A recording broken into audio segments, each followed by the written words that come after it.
Hello, good afternoon po mga ka-IBL. So, ito ngayon today po, tayo po ay magsusundo sa ng ating mga anak.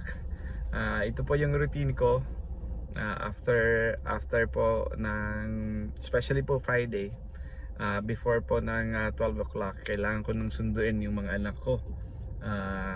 Kasi nag-aaral po sila dito sa Cebu, sa Montessori po. So kailangan ko silang sunduin. I have two boys po mga ka-IBL. Tapos after that, yung routine namin after school, pupunta kami ng simbahan, magpe-pray, tapos uwi na.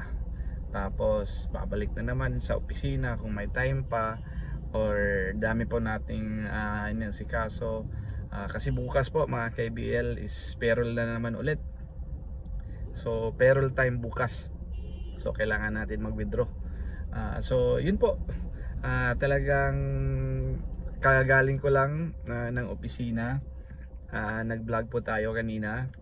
So blinag natin yung unit po ni Sir Emmanuel Banta ng San Juan Mabini, dyan po sa Batangas. Tapos ngayon, meron kinunan ko din po yan ng ano to, ng bill of lading, kasi pumunta ako sa Tugo.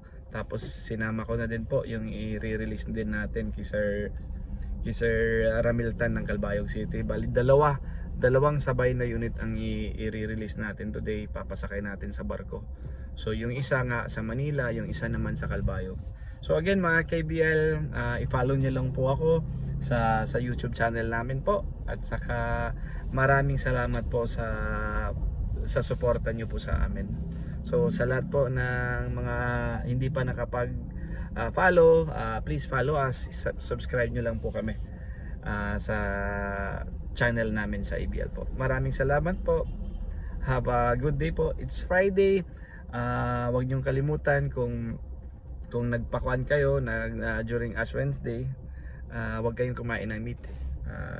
Sa akin, hindi pa ako kakain ng meat today mga ka-ABL. So yan po yung ayuno ko, basta during Lenten season. So sana gabayan ako ni Lord na during Lenten season na talagang makakuan ko, matapos ko na every Friday hindi tayo kumakain ng meat po. So yan po yung excuse me, yung parang sacrifice ko during the Lenten season, at saka parang yung alay ko kay Lord, at saka kuan din, pasalamat ko sa kanya sa parating daming blessings na binibigay niya sa amin. So again mga KBL, maraming salamat po, and have a good day po sa inyong lahat. Happy weekend po. Thank you po.